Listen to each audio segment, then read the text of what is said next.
माता दी students, welcome to Khanna coaching centre. Myself Harsh Khanna. बेटा लास्ट टाइम मैंने कुछ आपको इश्यू ऑफ डिवेंचर पूरा कंप्लीट करा दिया था, उसका एक असाइनमेंट भी शेयर किया था और मैंने उसके जो आंसर्स थे वो भी मैंने आपसे व्हाट्सएप पे शेयर कर लिए। आई होप कि बच्चों ने उसको चेक कर लिया होगा और उसके आंसर्स भी बच्चों के करेक्ट होंगे। अगर कोई प्रॉब्लम है, कुछ डिस्कस करना चाहते हो तो यू आर मोस्ट वेलकम। आप कोई भी एंट्री को मेरे से डिस्कस कर सकते हो, कॉल करके या व्हाट्सएप करके। आइए, कई बच्चों की डिमांड आ रही थी कि सर आप थोड़ा कोर्स को आगे चलाओ, हमारे स्कूल्स के अंदर थर्ड बुक भी करवा दी है, कैश फ्लो स्टेटमेंट सर हमें समझ नहीं आ रहा, आप इसकी वीडियो भी बनाओ।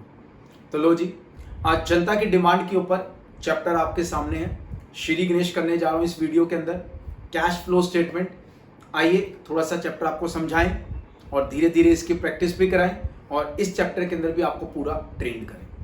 सीबीएसई के अंदर ये क्वेश्चन आपको पूरा एक 6 नंबर के आसपास का आएगा और 1 से 2 नंबर की थियरी भी आ सकती है।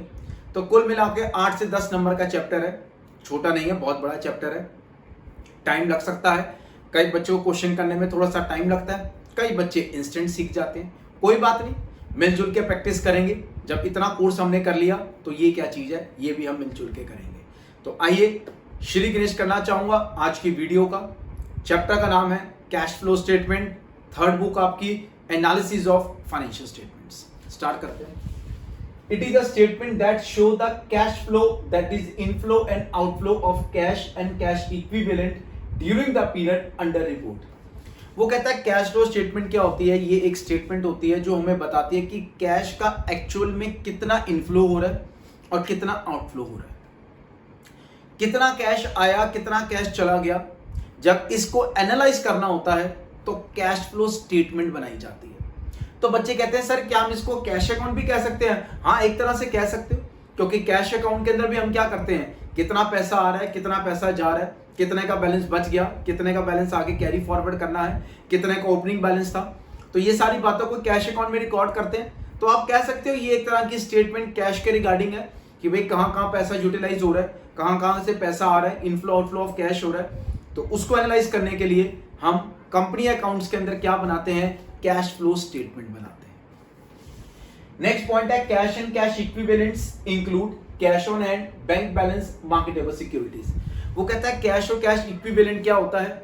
एक तो इसके अंदर आ गया कैश इन हैंड का बैलेंस, कि बैलेंस कैश का कितना पड़ा हुआ है। इसके अंदर बैंक भी आता है, कितना बैंक का बैलेंस पड़ा हुआ है।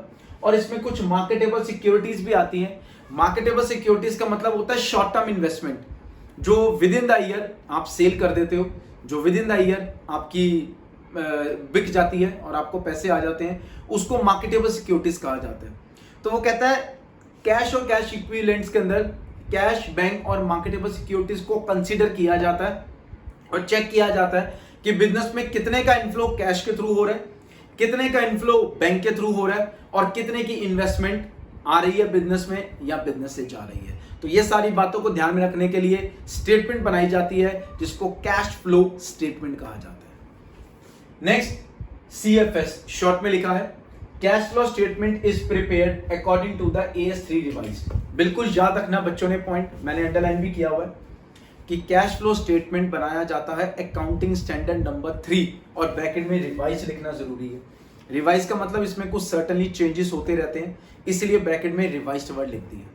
तो 1 मार्कर में आपसे पूछा जा सकता है कि कैश फ्लो स्टेटमेंट को किस अकाउंटिंग नंबर के अकॉर्डिंगली बनाया जाता है। तो नंबर क्या है, AS3 और ब्रैकेट में क्या बोलना है, रिवाइज भी लिख के आना है। आपसे वाइव में पूछा जा सकता है कि CFS का नंबर कौन सा है, तो बच्चे याद रखें AS3 ब्रैकेट में रिवाइज्ड।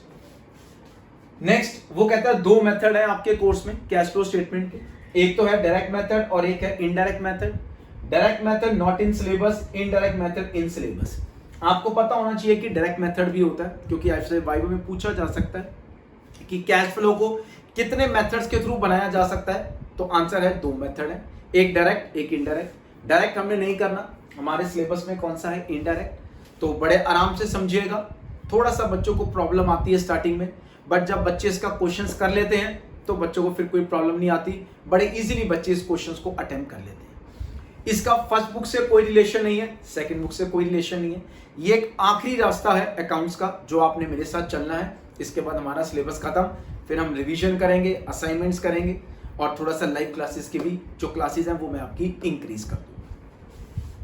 फिर वो कहता है cash flow statement by indirect method. भाई ये इनडायरेक्ट मेथड की बात कर रहा है। Is prepared on the basis of financial statements that is balance sheet and profit and loss account. अब cash flow statement company accounts के अंदर बनाया जाता है और कंपनी अकाउंट्स की फाइनेंशियल स्टेटमेंट्स कौन सी होती हैं? एक तो बैलेंस शीट और एक प्रॉफिट एंड लॉस का नया नाम आ चुका, बता चुका हूं, statement of profit and loss. तो इन दोनों को ध्यान में रखते हुए कैश फ्लो स्टेटमेंट बनाया जाता है। अब बच्चे कहते हैं सर हमें पेपर में क्या बनाने को आएगा और कैसे बनाने को आएगा, मतलब हमें क्या चीज गिवन होगी कि हमें कैश फ्लो स्टेटमेंट बनानी होगी? क्या हमें बैलेंस शीट भी गिवन होगी और स्टेटमेंट ऑफ P&L भी गिवन होगा? तो सर ये तो बहुत बड़ा क्वेश्चन हो जाएगा। बेटा ऐसा नहीं होगा, आपको मैडम सिर्फ बैलेंस शीट दे देगी और नीचे कुछ आपको एडजस्टमेंट दे देगी, उसके बेसिस पे आपको कहा जाएगा कि कैश फ्लो स्टेटमेंट बना दीजिए। या मैडम आपको स्टेटमेंट ऑफ P&L दे देगी, नीचे कुछ एडजस्टमेंट लिख देगी, कहेगी बेटा मेरे को कैश फ्लो स्टेटमेंट बना के दे दो। मैं आपको दोनों मेथड्स की प्रैक्टिस कराऊंगा कि बैलेंस शीट से कैसे बनाया जाता है और statement of profit and loss से कैसे बनाया जाता है कैश फ्लो स्टेटमेंट। बट दोनों का कंबाइंड मैं आपको क्वेश्चन नहीं कराऊंगा क्योंकि वो आपके सिलेबस में नहीं है। वो कॉलेज के अंदर मैं बच्चों को कराता हूं बीकॉम के अंदर कि बेटा balance sheet and profit and loss जब दोनों आ जाए तब उससे कैश फ्लो स्टेटमेंट कैसे बनाया जाता है। हमने इतना डिटेल में नहीं जाना, सिर्फ बैलेंस शीट गिवन होगी, CFS बनाना है, या statement of profit and loss given होगा और आपने CFS बना के देना है। तो आइए और मैं आपको थोड़ा सा इनडायरेक्ट मेथड के बारे में बताऊं, कुछ बातें और समझाऊं और इसको थोड़ा सा आज मैं स्टार्ट भी करूं। तो स्टार्ट करते हैं इनडायरेक्ट मेथड को। इनडायरेक्ट मेथड के अंदर आपने मेरे से 3 मेन एक्टिविटीज समझनी है। पहली cash flow from operating activities, second cash flow from investing activities and at last cash flow from financing activities. तो आइए पहले आपको थोड़ा शॉर्ट में इसका मतलब समझा दूं, फिर इसके प्रैक्टिकल भी आपको बताएंगे कि कैसे आपने इन तीनों को अटेम्प्ट करना है। बच्चे कहते हैं क्या पेपर में तीनों एक्टिविटीज एक साथ पूछी जाती हैं? बिल्कुल पूछी जाती है। क्या सर अलग अलग भी आ सकती हैं? बिल्कुल आ सकती है। कि बेटा सिर्फ ऑपरेटिंग बना दो, या बेटा सिर्फ इन्वेस्टिंग बना दो, या बेटा सिर्फ फाइनेंसिंग बता दो, यानी कि किसी भी तरह से आपसे क्वेश्चन कैश फ्लो स्टेटमेंट का पूछा जा सकता है। आपने तीनों एक्टिविटीज को बहुत ही थॉरोली प्रैक्टिस करनी है क्योंकि देखा गया कि इसका क्वेश्चन आसान भी आता है, फिर भी कई बच्चे पेपर में गलत कराते हैं। तो ना आपसे गलती हो, बड़ी थॉरोली इसकी प्रैक्टिस करना। और एक और बड़ी अच्छी बात, इस चैप्टर की प्रैक्टिस मैं आपको पर्सनली एडवाइस करूंगा DK गोयल से करना।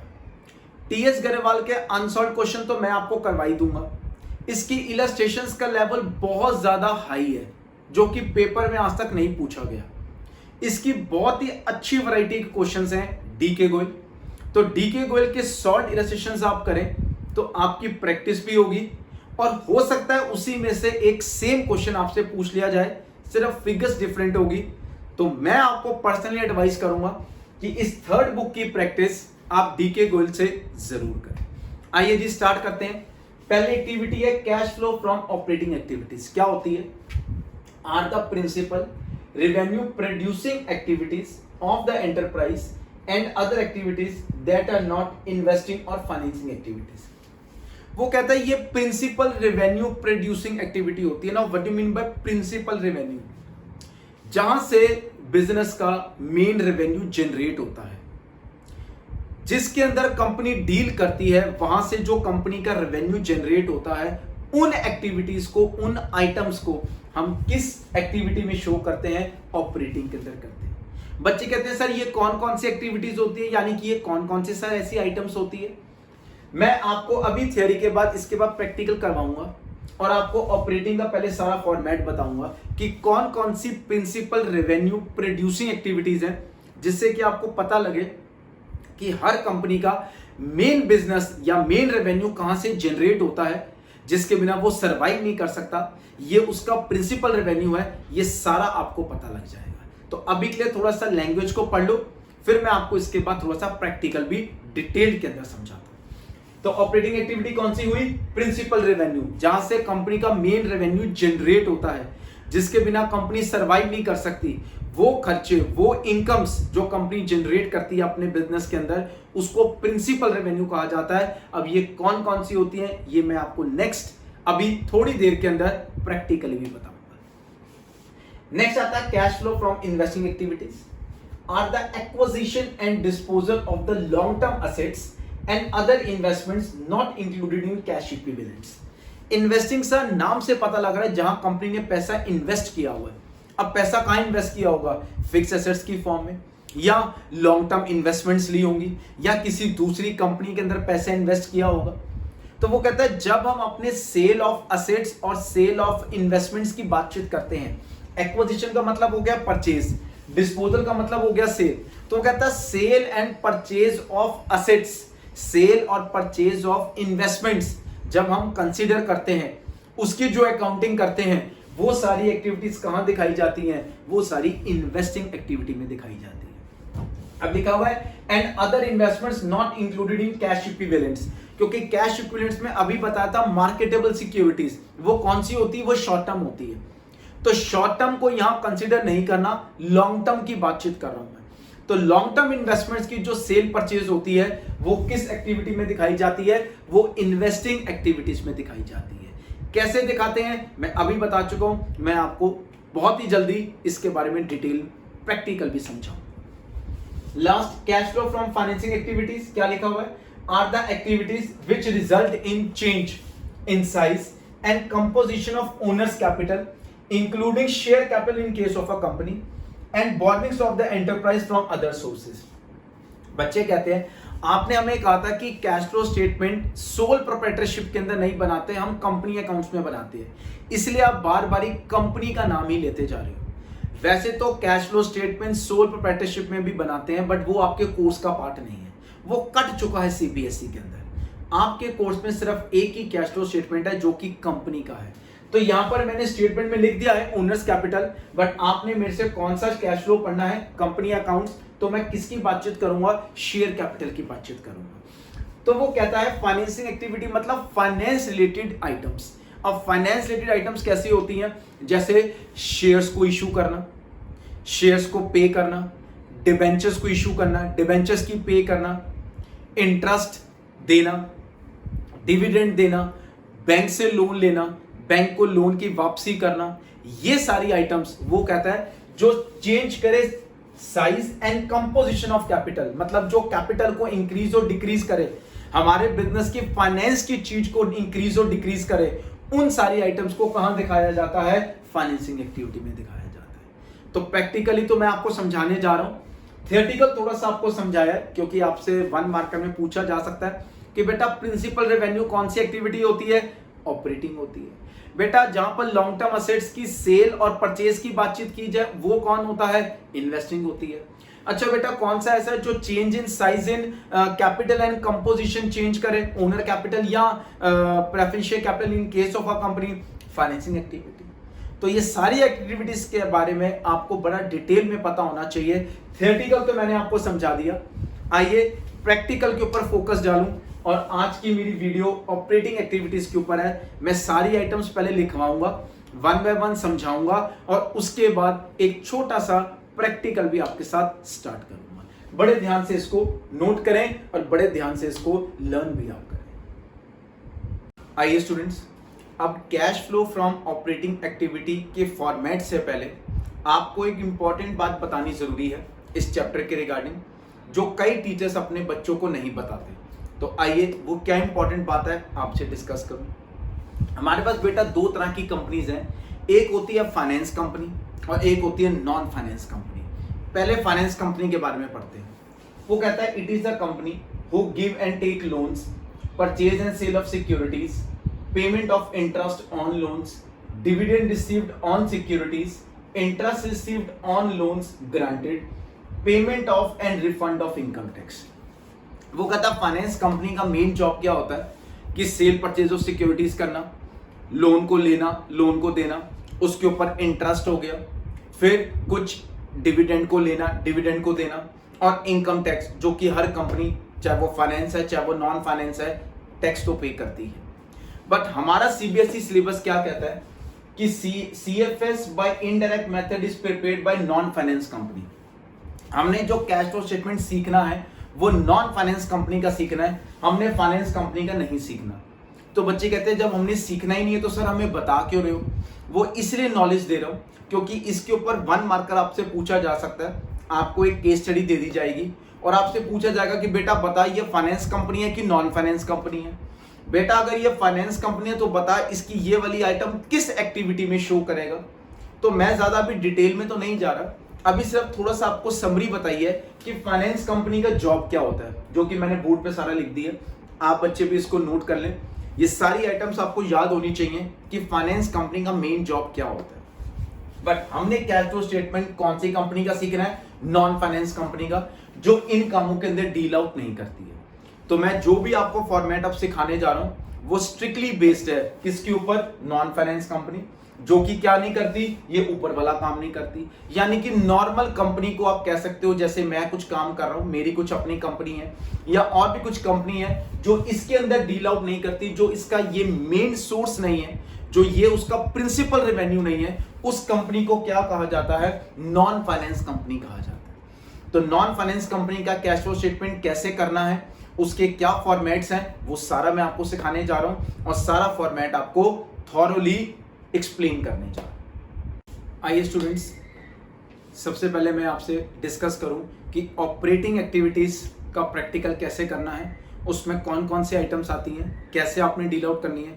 बड़े आराम से और बड़ा सिंसियरली आप इस वीडियो को वॉच करें और अपना पूरा अटेंशन इस वीडियो के ऊपर दें।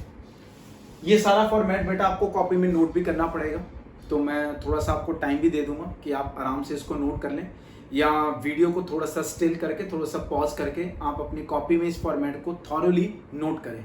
बुक्स में भी गिवन है आपके, बट बुक्स में बहुत ज़्यादा डिटेल में लिखा हुआ है। मैंने जितना बोर्ड पे लिखा है ये ऑपरेटिंग का मोर देन सफिशिएंट है, इससे बाद ऑपरेटिंग आपसे नहीं पूछी जाएगी। तो बड़े आराम से स्टार्ट करना चाहूँगा कि ऑपरेटिंग एक्टिविटी को कैसे डील करते हैं, कैसे इसकी अकाउंटिंग करते हैं। आइए आपसे डिस्कस करें। सबसे पहली आइटम आती है बेटा net profit before tax, bracket में लिखा हुआ है वर्किंग नोट नंबर 1। मैंने आपको अभी बताया कि जब भी आपको कैश फ्लो स्टेटमेंट बनाने को आएगा, मैडम जी आपको एक बैलेंस शीट दे देंगे। सोच के बताओ, बैलेंस शीट के अंदर जो प्रॉफिट एंड लॉस अकाउंट होता है, यानी कि जो प्रॉफिट गिवन होता है, वो सारी एडजस्टमेंट्स के बाद ही गिवन होता है।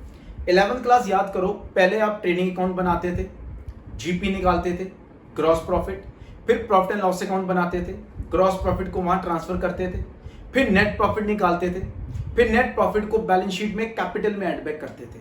और नेट प्रॉफिट का मतलब ही यही होता था कि उसमें ऑलरेडी सारी एडजस्टमेंट्स हो चुकी हैं, जितने भी खर्चे हैं, जितने भी इनकम है, वो सारा प्लस माइनस करके आप नेट प्रॉफिट निकाला करते थे। यानी कि बैलेंस शीट के अंदर जो प्रॉफिट गिवन होता है वो सारी एडजस्टमेंट्स के बाद गिवन होता है। कैश फ्लो स्टेटमेंट कहता है कि कुछ आइटम्स को जब हम ऑपरेटिंग एक्टिविटीज बनाते हैं उनको कंसीडर नहीं करना। अब मैडम ने ऑलरेडी पहले कंसीडर करके दिया हुआ है, क्योंकि मैडम को पता नहीं था कि भाई बच्चों ने उसके बाद कैश फ्लो स्टेटमेंट भी बनाना है। अब हमें कहा गया पेपर में कि कैश फ्लो स्टेटमेंट बनाओ on the basis of balance sheet. तो अब हमारे पास जो प्रॉफिट गिवन है उसके अंदर कुछ मिस्टेक्स हो रखी हैं, या आप कह सकते हैं कुछ AS3 रिवाइज्ड जो अकाउंटिंग स्टैंडर्ड नंबर है, वो हमें कहता है कि जब ऑपरेटिंग एक्टिविटीज बनानी है तो इन आइटम्स को कंसीडर नहीं करना, क्योंकि इसका इफेक्ट कैश के ऊपर इतना नहीं पड़ता जो कि कैश फ्लो स्टेटमेंट में कंसीडर किया जाए। अब ये कौन कौन सी आइटम्स है जिनका इफेक्ट कैश के ऊपर नहीं पड़ता और जिनको कैसे हटाना होता है, आइए वो आइटम्स वन बाय वन मैं आपसे डिस्कस करूं। Net profit before tax working note number 1, इसका मैंने नोट्स यहां पर बनाया है। अब कई टीचर्स कहती हैं कि बेटा ये तूने नोट यहां पर क्यों बनाया, ये नोट आप यहीं ऊपर ही बनाओ। तो चाहे आप ऊपर बना लो चाहे आप नीचे बना लो, इसके अंदर CBSE कोई नंबर नहीं काटेगी। मैडम आपकी स्कूल की बोलती है, कोई बात नहीं, उनको बोलने दीजिए। आपको अच्छा लगता है तो जो चीज मैंने वर्किंग नोट्स में की है वो आप भी ऊपर कर सकते हैं, और नहीं तो आप सेपरेटली बना सकते हैं जैसे मैंने बनाया। ये 100% टेस्टेड है from CBSE point of view, तो डरने की और घबराने की कोई जरूरत नहीं। सबसे पहले क्वेश्चन में गिवन होगा नेट प्रॉफिट आफ्टर टैक्स, क्योंकि बैलेंस शीट में तो प्रॉफिट आफ्टर टैक्स से गिवन होता है। सबसे पहले आप कौन सी आइटम को हटाएंगे? पहली आइटम आती है प्रोविजन फॉर टैक्स, मैंने ब्रैकेट में लिखा हुआ है net of tax refund. Net of tax refund का मतलब अभी नहीं समझा रहा, प्रैक्टिकली समझाऊंगा। पहले बताना चाहूंगा प्रोविजन फॉर टैक्स का मतलब क्या होता है। बड़ी सिंपल सी बात है, इनकम टैक्स किसके ऊपर पे किया जाता है? अपनी इनकम के ऊपर। तो जब इनकम के ऊपर टैक्स पे किया जाता है तो उसका सबसे पहले एक प्रोविजन बनाया जाता है कि भाई हमने इतना इस साल टैक्स पे करना है, तो हम अपने प्रॉफिट्स में इतने का प्रोविजन बनाते हैं और उसके बाद फाइनली इसको पे ऑफ करते हैं। ये सिंपल वर्ड्स में पहले आप टैक्स को अपनी किताबों में ड्यू करते हो, उसके बाद टैक्स को पे करते हो। याद करो डिबेंचर के अंदर भी आपको टीडीएस वाली एंट्री कराई थी, पहले टीडीएस पेबल को ड्यू किया था, फिर आपने टीडीएस पेबल को फाइनली पे ऑफ किया था। ऐसे ही इनकम टैक्स को भी, ये प्रोविजन फॉर टैक्स को भी पहले एक बारी सोचा जाता है। मैं बच्चों को कहता हूं सोचना, ड्यू करना मतलब सोचना। तो प्रोविजन फॉर टैक्स को पहले एक बारी सोचो, यानी कि आपने ऑलरेडी प्रॉफिट में माइनस किया हुआ था। अभी बताया मैंने कि बैलेंस शीट में प्रॉफिट है, उसके अंदर टैक्स ऑलरेडी पहले कटा हुआ है। अब टैक्स कटा हुआ बट कैश फ्लो स्टेटमेंट कहता है कि टैक्स की एडजस्टमेंट को कंसीडर नहीं करना, तो आपने टैक्स को यहां पर क्या करना है, पहले एड बैक करना है, इसके इफेक्ट को जीरो करना है, क्योंकि ये AS3 मना करता है कि कैश फ्लो के अंदर टैक्स को कंसीडर मत किया जाए, तो हम नहीं करेंगे। तो प्रोविजन फॉर टैक्स आपने पहले क्या कर रखा था, माइनस किया हुआ था, प्रॉफिट आपका घटा हुआ था। ठीक करने के लिए क्या करोगे, इसको ऐड करोगे। नेट ऑफ टैक्स रिफंड नहीं समझा रहा, पहले ही बता चुका हूं। प्रोविजन फॉर टैक्स मतलब टैक्स को पे करने से पहले सोचा गया, ड्यू किया गया, उसका इफेक्ट प्रॉफिट में खत्म करना है, आप सबसे पहले उसको प्लस करोगे। नेक्स्ट आता है आपका जर्नल रिजर्व। अब जर्नल रिजर्व क्या होता है, इसके बारे में डिटेल में समझा चुका हूं। AS3 रिवाइज ये भी कहता है कि जर्नल रिजर्व का कैश फ्लो से कोई लेना देना नहीं है, इसको भी प्रॉफिट में से हटाओ। अब हमने ऑब्वियस की बात है, जर्नल रिजर्व जो क्रिएट करते हैं वो प्रॉफिट में से ही क्रिएट करते हैं, तो प्रॉफिट में से इसको हटाना पड़ेगा। ऑलरेडी हमने माइनस किया हुआ था, माइनस को हटाने के लिए आप क्या करेंगे, ऐड बैक करेंगे। नेक्स्ट आता है डिविडेंड इक्विलाइजेशन रिजर्व। ये भी जर्नल रिजर्व का सगा भाई है। जो पर्पस जर्नल रिजर्व का होता है वही पर्पस इसका होता है। अब इसको भी पहले क्रिएट किया था, वो कहता है इसका इफेक्ट भी जीरो करो, क्योंकि ये वाला भी रिजर्व जो है वो कैश फ्लो स्टेटमेंट में कंसीडर नहीं होना चाहिए, क्योंकि इसका हमारे से कैश से कोई लेना देना नहीं है, ये तो प्रॉफिट से क्रिएट किया जाता है। हटा दो इसको यहां से, तो प्रॉफिट में से इसको भी हटाने के लिए ऐड बैक कर दिया। Next propose dividend. अब डिविडेंड को बड़े ध्यान से सुनना, जब भी कंपनी की जो मीटिंग होती है वहां पर डिविडेंड को पहले सोचा जाता है कि भाई हम अपने शेयर होल्डर्स को इस साल इतने का डिविडेंड देंगे। पहले सोचा जाता है, पहले उसका प्रोविजन बनाया जाता है, फाइनली फिर ये डिविडेंड को पे किया जाता है। तो अगेन जैसे टैक्स का समझाया आपको, वैसे प्रपोज डिविडेंड है। प्रपोज का मतलब ही क्या, सोचना, एक तरह का प्रोविजन बनाना। तो प्रोविजन की जगह नाम क्या लिख दिया, प्रपोज्ड डिविडेंड, कि मीटिंग के अंदर सोचा गया है कि अपने शेयर होल्डर्स को स्टार्टिंग के अंदर हम इतना डिविडेंड को पे करेंगे। प्रपोज्ड हमेशा साल के शुरुआत के अंदर सोचा जाता है। उसके बाद बीच के अंदर सेकंड डिविडेंड है इंटरिम डिविडेंड, साल के मिडिल के अंदर जो पे किया जाता है उसको इंटरिम डिविडेंड कहते हैं। और जो फाइनली साल के आखिर में पे करते हैं उसको फाइनल डिविडेंड पेड कहते हैं। तो फाइनल डिविडेंड आपके पेपर में नहीं आता है, कम आता है, फिर भी आपको पता होना चाहिए। जो साल के शुरुआत के अंदर डिक्लेयर किया उसको सोचा, वो प्रपोज डिविडेंड। साल के मिडल के अंदर जो सोचा भी और पे भी कर दिया इमीडिएटली, मतलब जिसका प्रोविजन भी बना रखा था और इमीडिएटली पब्लिक को पे भी कर दिया, वो इंटरिम डिविडेंड। और जो बच गया, जो डिविडेंड बच गया, जो कंपनी ने कमिटमेंट की थी कि मैं पूरे साल में इतना डिविडेंड पे करूंगी, जो थोड़ा अमाउंट बच गया, अभी सारा अमाउंट पे नहीं किया, इंटरिम के अंदर कुछ पे किया, कुछ रख लिया, तो जो फाइनली बच गया वो साल के आखिर के अंदर पे किया जाता है, उसको फाइनल डिविडेंड पेड कहा जाता है। तो पहले डिविडेंड को सोचेंगे तो अगेन हमारे प्रॉफिट्स अफेक्टेड थे, इसको भी ठीक करने के लिए क्या किया गया, प्लस किया गया। तो इंटरिम डिविडेंड साल के मिडिल के अंदर जो सोचा और जो पे भी कर दिया इमीडिएटली, उसको इंटरिम डिविडेंड कहते हैं। अगेन प्रॉफिट्स को अफेक्ट करता है, प्रॉफिट में से क्रिएट किया जाता है, माइनस खत्म करने के लिए क्या करोगे, प्लस करोगे। तो 5 आइटम्स हो गई, provision for tax, general reserve, dividend equalisation reserve, propose dividend, interim dividend.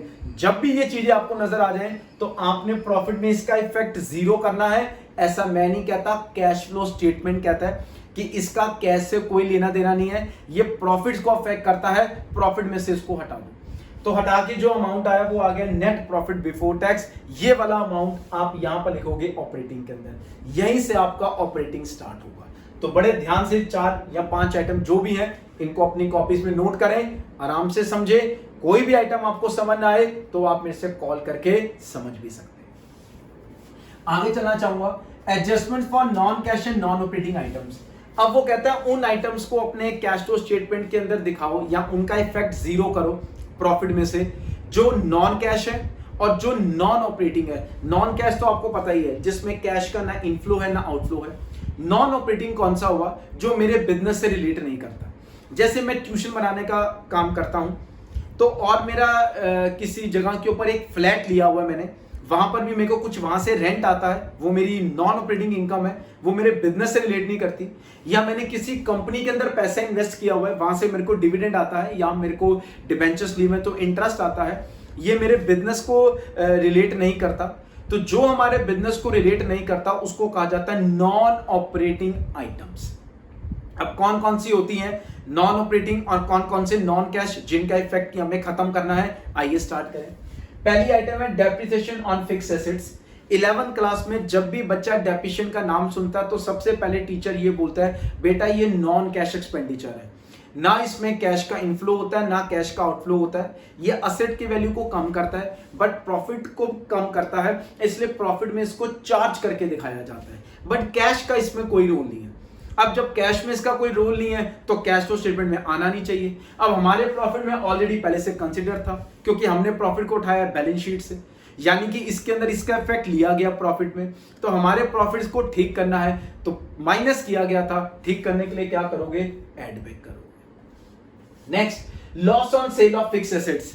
अब loss on sale of fix assets भी हमारा नॉन ऑपरेटिंग है, नॉन ऑपरेटिंग होता है ये भी हमारा। अब नॉन ऑपरेटिंग है तो हमारे बिजनेस से रिलेट नहीं करता, तो कैश फ्लो कहता है इसको भी हटा, क्योंकि जो तेरे बिजनेस के अंदर कैश का इनफ्लो हो रहा है आउटफ्लो हो रहा है, मैं तो उसके ऊपर फोकस करते हुए उसकी एक स्टेटमेंट बनाना चाहता हूं, तो ये हमारे बिजनेस से रिलेट नहीं करता तो हटा दीजिए। अगेन पहले लेस हो रखा था, ठीक करने के लिए ऐड बैक करोगे।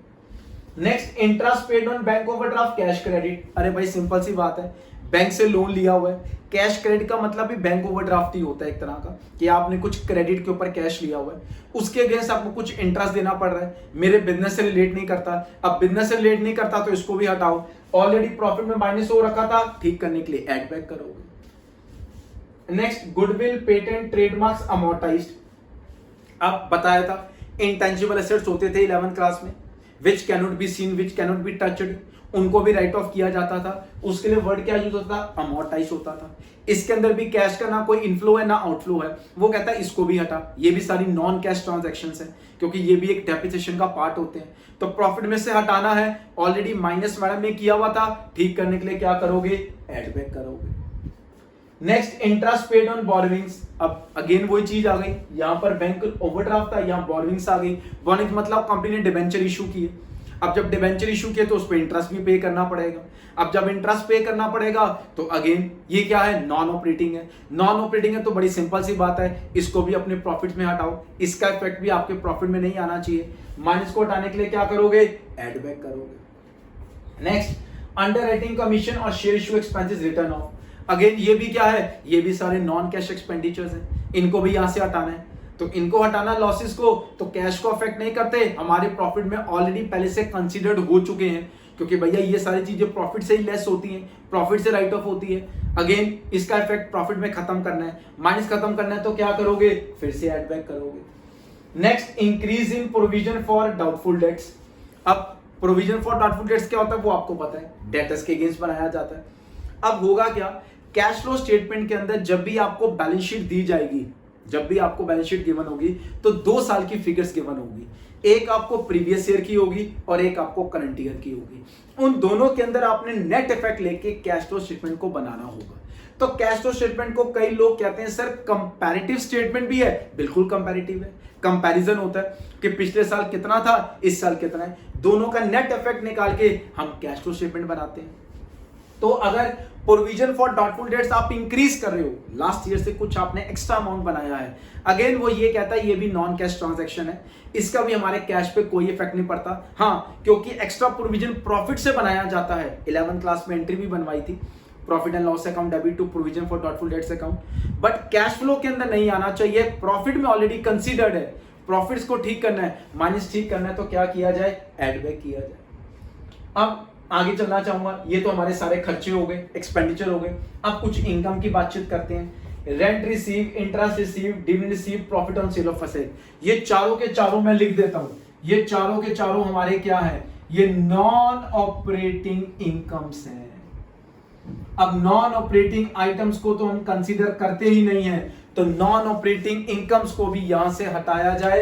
हमारे प्रॉफिट के अंदर ऑलरेडी पहले से कंसीडर्ड है, यानी कि प्रॉफिट पहले से इंक्रीज है, इनका इफेक्ट जीरो करना है, क्योंकि वो ये कहता है कि ये हमारे बिजनेस से रिलेट नहीं करता, और जो हमारे बिजनेस से रिलेट नहीं करता उसका इफेक्ट प्रॉफिट में हटा दिया जाए। तो हटा दिया जिसका इफेक्ट ऑलरेडी पहले प्लस था, हटाने के लिए क्या करोगे, माइनस करोगे। इन सबको नॉन ऑपरेटिंग इनकम्स कहा जाता है।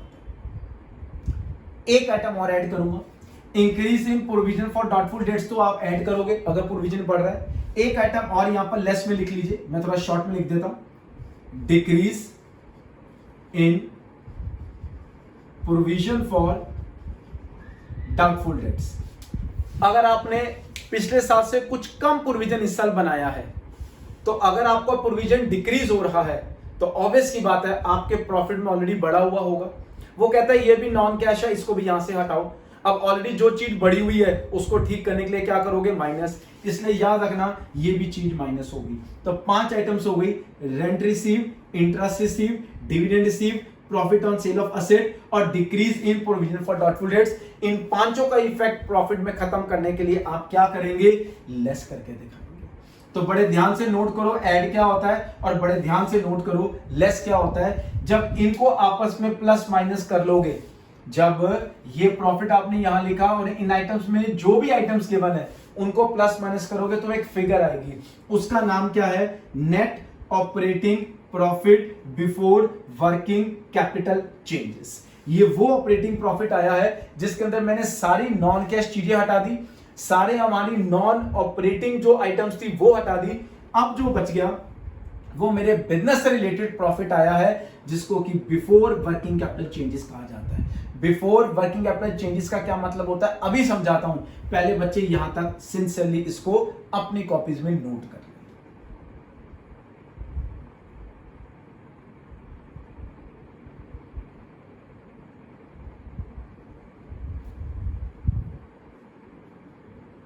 आओ थोड़ा सा आगे चलाते हैं फॉर्मेट को। इसके बाद मैंने लिखा है कुछ ऐड और less, increase in current liabilities, decrease in current assets, increase in current liabilities and increase in current assets. क्या मतलब है, सबसे पहले यहां पढ़ते हैं वर्किंग कैपिटल चेंजेस का क्या मतलब है।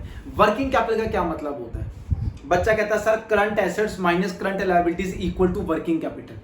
जो रूटीन के अंदर पैसा पड़ा हुआ है और जो रूटीन की लायबिलिटीज को पे कर दिया, जो उसके बाद एक्स्ट्रा पैसा बच गया, उसको अकाउंटेंसी में वर्किंग कैपिटल का नाम दिया जाता है। बिल्कुल करेक्ट आंसर है। तो working capital equal to current assets minus current liabilities, यानी कि उनका जो नेट बच गया वो हमारा वर्किंग कैपिटल होता है। वो कहता है before working capital changes. Change का मतलब क्या है, अभी बताया था कि जब भी कैश फ्लो स्टेटमेंट बनाना होगा तो मैडम आपको 2 साल की आइटम्स देगी, एक प्रीवियस ईयर देगी, एक आपको करंट ईयर देगी। उन दोनों के अंदर आपने नेट चेंज लेते हुए कैश फ्लो स्टेटमेंट मैडम को बना के देना है। अब करंट एसेट्स और करंट लायबिलिटीज की आपको 2-2 साल की फिगर्स गिवन होंगी, कुछ पुराने साल के, कुछ करंट ईयर के।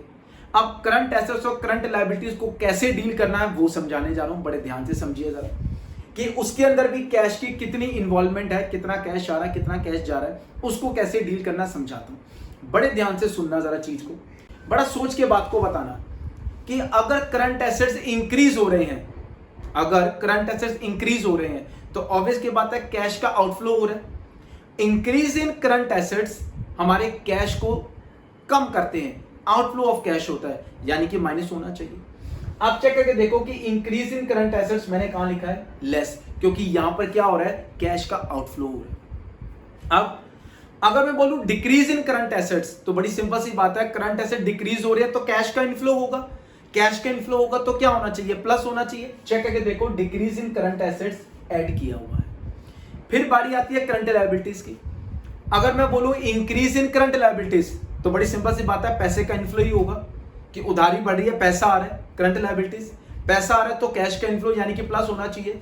चेक करो इंक्रीज इन करंट लायबिलिटीज मैंने ऐड के अंदर ही लिखा है। Next last decrease in current liabilities, अगर मैं डिक्रीजिंग करंट लायबिलिटीज बोल रहा हूं यानी कि कैश का आउटफ्लो हो रहा है। अब जब कैश का आउटफ्लो हो रहा है तो वो डिक्रीज होना चाहिए। चेक करके देखो डिक्रीजिंग करंट लायबिलिटीज लेस किया जा रहा है। तो पहले हमने प्रॉफिट के अंदर क्या कंसीडर किया कि कौन सी नॉन कैश और नॉन ऑपरेटिंग चीजें हैं, उनका कितना इफेक्ट पड़ता है हमारे प्रॉफिट्स के ऊपर, उसको ठीक करने के लिए हमने किया। फिर हमने एक और चीज यहां पर ले ली, करंट एसेट्स और करंट लायबिलिटीज। बच्चे कहते हैं ऑपरेटिंग एक्टिविटी में सारी चीजें आ गई, प्रॉफिट से कंसीडर रिलेटेड चीजें भी आ गई, और बैलेंस शीट से रिलेटेड करंट एसेट्स और करंट लायबिलिटीज की भी आइटम आ गई। बिल्कुल स्टूडेंट्स, क्योंकि ये ऑपरेटिंग एक्टिविटी कंपनी का प्रिंसिपल रेवेन्यू होता है, और प्रिंसिपल रेवेन्यू के अंदर सारी चीजों को एक ही बारे में कंसीडर कर लिया जाता है जहां से कंपनी का मेन सोर्स आता है। अब वो कहता है ये भी है तो वैसे मेन सोर्स ही, बट हमारा कैश फ्लो इसको कंसीडर नहीं करता, इसलिए इसका प्रॉफिट में इफेक्ट खत्म करो। अब हमने प्रॉफिट इफेक्ट खत्म किया तो हमारा ऑपरेटिंग प्रॉफिट आ गया। उसके बाद वो कहता है करंट एसेट्स और करंट लायबिलिटीज को भी एग्जामिन करो कि वहां पर कितना कैश का इनफ्लो आ रहा है, कितना कैश का आउटफ्लो आ रहा है, क्योंकि करंट एसेट्स और करंट लायबिलिटीज में भी जो इनफ्लो आउटफ्लो होता है वो भी कंपनी का प्रिंसिपल सोर्स होता है, क्योंकि रूटीन के अंदर एसेट्स खरीदे जाते हैं, बेचे जाते हैं, पैसा आता है जाता है, तो जब ये भी प्रिंसिपल रेवेन्यू है तो ये भी ऑपरेटिंग में कंसीडर होना चाहिए। इसलिए मैंने करंट एसेट्स और करंट लायबिलिटीज को भी कंसीडर किया। अब ये तो मैंने आपको लॉजिकली समझाया कि भाई प्लस माइनस क्या है। अब बच्चे कहते हैं सर लर्न कैसे करें, लो जी लर्न करने का तरीका बता देता हूं। करंट लायबिलिटीज हमेशा सीधी चलेंगी। सीधी चलने का मतलब अगर वो बढ़ रही है तो प्लस करोगे, और अगर वो घट रही है तो माइनस करोगे। करंट एसेट्स उल्टे चलेंगे, बढ़ेंगे तो क्या करोगे, माइनस, घटेंगे तो क्या करोगे, प्लस। इस तरह से याद कर लो, या लॉजिकली सोचना है लॉजिकली सोच लो कि भाई अगर इंक्रीजिंग करंट एसेट है तो पैसे का इनफ्लो होगा कि आउटफ्लो, जो आपका दिमाग कहता है उसके अकॉर्डिंगली प्लस माइनस कर लेना जैसे आपको अच्छा लगे, क्योंकि अभी धीरे धीरे आपका कमांड इस चैप्टर में बनेगी तो टाइम लग सकता है। तो अभी के लिए थोड़ा सा याद कर लो, फिर जब क्वेश्चंस कर लोगे चीजें याद हो जाएंगी तब आपको यहाँ प्रॉब्लम नहीं आएगी। तो आइए जी इसको भी कंसिडर कर लिया। अब एक अमाउंट ये आया था, कुछ असेट्स और लायबिलिटीज का भी कैश का इनफ्लो आउटफ्लो हमने देख लिया। उसके बाद आया फंड्स जनरेटेड फ्रॉम ऑपरेशंस, ठीक है जी। उसके बाद मैंने लास्ट में लिखा हुआ है टैक्स पेड, ब्रैकेट में नेट ऑफ टैक्स रिफंड। अब बच्चे कहते हैं जी अभी तो आपने टैक्स का समझाया था, अब टैक्स पे भी यहां कर दिया। मुझे सोच के बताइए, सोच के बताना चीज को, कि टैक्स जो पे किया जाता है वो ऑब्वियस की बात है प्रिंसिपल रेवेन्यू जनरेटिंग एक्टिविटी पे किया जाता है, क्योंकि जो आपका मेन सोर्स ऑफ इनकम है वहीं पे आप टैक्स कैलकुलेट करके टैक्स को पे करते हो। अब यहां पर हमने टैक्स को ऑलरेडी पहले सोचा था, ये देखो प्रॉफिट में इफेक्ट खत्म किया था कि हमारे प्रॉफिट्स ऑलरेडी डिक्रीज थे, इनको ठीक करना था, क्योंकि वो कहता है इसमें कैश का कोई इनफ्लो आउटफ्लो नहीं है, हटा दो उसको प्रॉफिट में से। तो हमने हटाया तो एड बैक किया। अब फाइनली चेक करो, जब टैक्स पे करूंगा तो आउटफ्लो ऑफ कैश होगा, और ये भी ऑपरेटिंग में आएगा, क्योंकि ये भी प्रिंसिपल रेवेन्यू पे लगाया जाता है कि जो हम बिजनेस में मेन अर्न करते हैं उसी मेन इनकम पे हमारे टैक्स को कैलकुलेट किया जाता है। हमने इतना डिटेल में नहीं जाना, आपने सिर्फ इतना ही याद रखना है कि प्रिंसिपल रेवेन्यू के ऊपर टैक्स को कैलकुलेट करके पे किया जाता है, इसीलिए ऑपरेटिंग के अंदर ही टैक्स को पहले प्लस करना है और ऑपरेटिंग के अंदर ही लास्ट में आपने टैक्स को पे करके दिखाना है। ब्रैकेट में नेट ऑफ टैक्स रिफंड का क्या मतलब है ये मैं अभी नहीं समझा रहा, ये मैं प्रैक्टिकली क्वेश्चन में आपको समझाऊंगा जब ये क्वेश्चन कराऊंगा।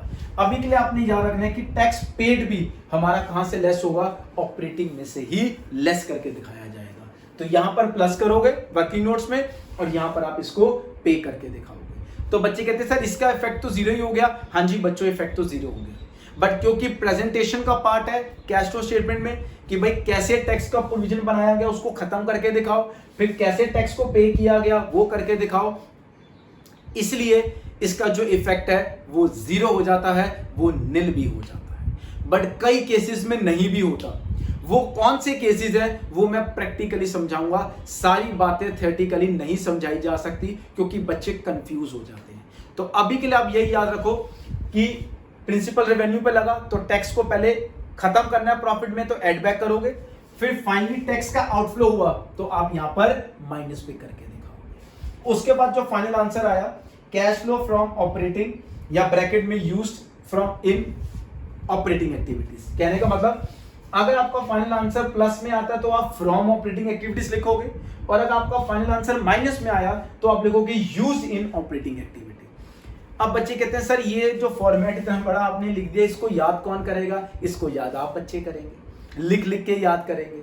इतने क्वेश्चंस प्रैक्टिकल करोगे अपने आप चीजें याद हो जाएंगी। अब बेटा नई चीजें हैं, थोड़ा टाइम तो लगेगा, जैसे कंपनी अकाउंट्स में लगा, जैसे कि डिबेंचर में लगा, एनपीओ में भी लगा, इसमें भी थोड़ा टाइम स्पेंड करो, अपने आप ये चीजें याद हो जाएंगी। वैसे कैश फ्लो स्टेटमेंट के अंदर समझाने वाला कुछ नहीं होता, मैंने तो फिर भी इतनी डिटेल्ड एक्सप्लेनेशन आपको दे दी है चैलेंज करता हूं किसी टीचर से इतनी डिटेल्ड एक्सप्लेनेशन लेकर दिखा दो। हर टीचर ये कहती है बेटा रटले आइटम्स को कौन प्लस है कौन माइनस है। मैंने तो फिर लॉजिकली आपको बताया कि ये प्लस क्यों हुआ, ये माइनस क्यों हुआ, ये कहां गया, ये ऐसे है, ये ऑपरेटिंग का पार्ट है, ये ऐसे है। इतना डिटेल्ड कोई टीचर नहीं समझाएगा। तो इसीलिए थोड़ा सा आप लर्न भी करो, थोड़ा सा आप समझो भी। मैं ये नहीं चाहता कि बिल्कुल ही आप अंधाधुंध लर्न करो, आप थोड़ा समझ के लर्न करो। बट ये चीजें आपको बेटा आफ्टर ऑल लर्न ही करनी पड़ेगी और प्रैक्टिस मैंने कहा अपने आप हो जाएगी जब आप इसका प्रैक्टिकल क्वेश्चंस करोगे। बड़े ध्यान से बेटा इसको जरा एक बार वॉच करो। अब इसके बाद थोड़ा सा और क्लैरिफिकेशन देना चाहूंगा, जबकि कोई टीचर देता नहीं है। हमारे ऑपरेटिंग एक्टिविटीज के अंदर भी 3 सेक्शंस होते हैं। अब जब मैंने बच्चों से कम्युनिकेट करना होगा या बच्चे ने मेरे से पूछना होगा सर ये पर्टिकुलर आइटम किसके अंदर आएगी, अब मैं भी कई बार बताता हूं बेटा यहां ऐड कर दे, यहां माइनस कर दे, बच्चा कंफ्यूज होता है क्योंकि हमारा जो कम्युनिकेशन वो है गैप है वो एक क्रिएट हो रहा है। कम्युनिकेशन गैप ना हो, हम डायरेक्ट कम्युनिकेशन कर पाए, आपको मेरी बात समझ आए, मेरे को आपकी बात समझ आए, तो इसके लिए मैं आपको कुछ सेक्शंस बता देता हूं कि हमारा ऑपरेटिंग एक्टिविटी 3 पार्ट्स के अंदर डिवाइडेड है और रियलिटी में भी ये है। अब ये जो पार्ट है नंबर 1, इस पार्ट को कहा जाता है एप्रोप्रिएशन सेक्शन, SCCTIO में। एप्रोप्रिएशन सेक्शन का मतलब ये होता है कि प्रॉफिट में से ये चीजें एप्रोप्रिएट की गई। कंपनी अकाउंट्स के अंदर आपको समझा देता हूं, वैसे आपका कोर्स का पार्ट नहीं है, बता देता हूं लॉजिकली कि जब भी फाइनल स्टेटमेंट्स बनाई जाती हैं तो पहले ट्रेडिंग बनता था, P&L बनता था और फिर बैलेंस शीट बनती थी। बट अब ट्रेंड चेंज हो गया, ट्रेडिंग नाम की कोई चीज नहीं है, statement of profit and loss बनाया जाता है। Statement of profit and loss के अंदर ही ट्रेडिंग आ जाता है और कंपनी अकाउंट डायरेक्ट प्रॉफिट को बैलेंस शीट में ट्रांसफर नहीं करती, एक और सेक्शन बनाती है जिसका नाम होता है प्रॉफिट एंड लॉस एप्रोप्रिएशन, जो कि आपने पार्टनरशिप में भी बनाया था। 11th क्लास में नहीं बनाया क्योंकि sole proprietorship direct profit and loss account के बाद बैलेंस शीट बनाता है, but company accounts balance sheet नहीं बनाती, बैलेंस शीट सॉरी बनाती है बट उससे पहले एप्रोप्रिएशन अकाउंट भी बनाती है। तो जितने भी रिजर्व्स क्रिएट करने होते हैं, जितने भी एप्रोप्रिएशंस करनी होती है, जितना भी सोचने वाला अमाउंट होता है टैक्स के रिगार्डिंग, डिविडेंड के रिगार्डिंग, रिजर्व के रिगार्डिंग, उसको एक अलग सेक्शन में दिखाती है जिसको हम एप्रोप्रिएशन सेक्शन कहते हैं। तो याद कर लेना, जब भी वर्किंग नोट्स की हम आपस में बातचीत करें तो बच्चे मेरे को कह सकते हैं सर मुझे बताइए क्या ये आइटम एप्रोप्रिएशन वाले सेक्शन में आएगी, मैं भी समझ जाऊंगा कि बच्चा इस वर्किंग नोट्स की बात कर रहा है। और रियल सेंस में इस सेक्शन को क्या कहा जाता है, एप्रोप्रिएशन सेक्शन। आप इस तरह से भी याद कर सकते हैं। नेक्स्ट आइए, जो एडजस्टमेंट्स प्लस और माइनस लिखवाया, बड़े ध्यान से याद रखना, बड़े ध्यान से याद रखना। 11th क्लास में आपने प्रॉफिट एंड लॉस अकाउंट बनाया था और कहा जाता था प्रॉफिट एंड लॉस अकाउंट में जो भी चीजें आती हैं वो चार्ज अगेंस्ट प्रॉफिट होती हैं। तो इस सेक्शन का नाम क्या हुआ, चार्ज अगेंस्ट प्रॉफिट सेक्शन। पढ़ के देख लो, सारी आइटम्स आपने 11th क्लास के प्रॉफिट एंड लॉस अकाउंट में डाली थी, हो सकता है एक आधी ना डाली हो बट ऑलमोस्ट सारी आइटम्स आपने डाल रखी है। तो मैंने इस सेक्शन का नाम क्या दे दिया, ऐड और लेस तक का, ऑपरेटिंग प्रॉफिट से पहले का चार्ज अगेंस्ट प्रॉफिट सेक्शन। तो पहला हो गया एप्रोप्रिएशन, दूसरा हो गया चार्ज अगेंस्ट प्रॉफिट सेक्शन। बच क्या गया, ये प्लस और माइनस, ये असेट्स और लायबिलिटीज बच गए। इसका क्या नाम रखूंगा, इसका नाम रखूंगा मैं अपना current assets and current liabilities section. तो लो, बड़ी सिंपल सी बातचीत है। एप्रोप्रिएशन सेक्शन समझा दिया, चार्ज अगेंस्ट प्रॉफिट सेक्शन भी बता दिया और लास्ट के अंदर current assets and current liability section. एक और चीज, एप्रोप्रिएशन सेक्शन हमेशा उल्टा चलता है, जितने भी खर्चे माइनस किए होते हैं उसका इफेक्ट खत्म करने के लिए प्लस किया जाता है। चेक करके देख लो, सारे खर्चे हैं प्लस किया गया। चार्ज अगेंस्ट प्रॉफिट का सेक्शन भी उल्टा चलता है, सारी इनकम्स का इफेक्ट खत्म करने के लिए लेस किया जाता है और सारे एक्सपेंसेस का इफेक्ट खत्म करने के लिए ऐड बैक किया जाता है। क्रॉस चेक करके देख लीजिए। बट उसके बाद जितने भी नीचे सेक्शन बच जाते हैं, जैसे ये असेट्स और लायबिलिटी का सेक्शन बच गया, ये टैक्स पेड का भी एक सेक्शन कह देते हैं हम लोग, ये स्ट्रेट फॉरवर्ड चलता है। यानी कि पैसा आ रहा है तो प्लस, पैसा जा रहा है तो माइनस, फिर पैसा जा रहा है तो माइनस। यानी कि पहले दो सेक्शन एप्रोप्रिएशन और चार्ज अगेंस्ट प्रॉफिट हमेशा उल्टे चलेंगे, याद करने का तरीका। उसके बाद जितने भी नीचे सेक्शन है वो स्ट्रेट फॉरवर्ड चलेंगे। पैसा इन तो प्लस, पैसा आउट तो माइनस। इसके बाद इन्वेस्टिंग भी आएगा, वो भी स्ट्रेट चलेगा, पैसा इन तो प्लस, पैसा आउट तो माइनस। फाइनेंसिंग भी सेम चलेगा, पैसा इन तो प्लस, पैसा आउट तो माइनस। तो बड़े ध्यान से आप इसको वॉच करें, नोट करें अपनी कॉपी में। मैंने आपको ऑपरेटिंग एक्टिविटीज का डिटेल्ड एक्सप्लेनेशन के साथ लेक्चर दिया। तो स्टूडेंट्स, मैंने आपको आज थोड़ा कैश फ्लो स्टेटमेंट स्टार्ट किया, आपको कुछ मेथड्स बताए और ऑपरेटिंग एक्टिविटीज को डिटेल में नोट भी किया। और मैंने वीडियो में अभी कहा था कि मैं एक प्रैक्टिकल क्वेश्चन भी कराऊंगा, बट अब मुझे थोड़ा सा वीडियो बनाने के बाद लग रहा है कि भाई बच्चों के लिए थोड़ा सा ओवरलोड ना हो जाए, क्योंकि जब तक बच्चा इन आइटम्स को थॉरोली एक बार अपनी कॉपी में लिखेगा नहीं, इसको समझेगा नहीं, इनको लर्न नहीं करेगा, तब तक शायद प्रैक्टिकल कराने का कोई मजा भी नहीं है। और मैं पहले भी आप देख चुके हो, मेरी नेचर है, मैं कभी भी कोई चीज़ को ऐसे नहीं कराता कि बच्चों को समझ ना आए। मैं चाहता हूं कि मेरी जनता समझे, मेरी जनता को पूरी अंडरस्टैंडिंग हो, इसलिए मैं स्टेप बाय स्टेप आपके साथ चलूंगा। तो आज मैंने आपको थोड़ी सी थ्योरी में ट्रेंड किया है, मेरे बच्चे आराम से इसको समझे, अपनी कॉपी में नोट करें, कोई भी पॉइंट समझ ना आए तो इमीडिएटली कॉल या व्हाट्सएप करके समझे। तो आज के लिए इतना करो, नेक्स्ट वीडियो आएगी जिसमें मैं आपको ऑपरेटिंग का प्रैक्टिकल करके बताऊंगा और आपको अच्छे से ट्रेंड करूंगा और आपका होमवर्क भी जनरेट करूंगा, ताकि बच्चे भी घर पे बैठ के उसको प्रैक्टिस करें। तो आज की वीडियो के लिए बेटा इतना ही। जय माता।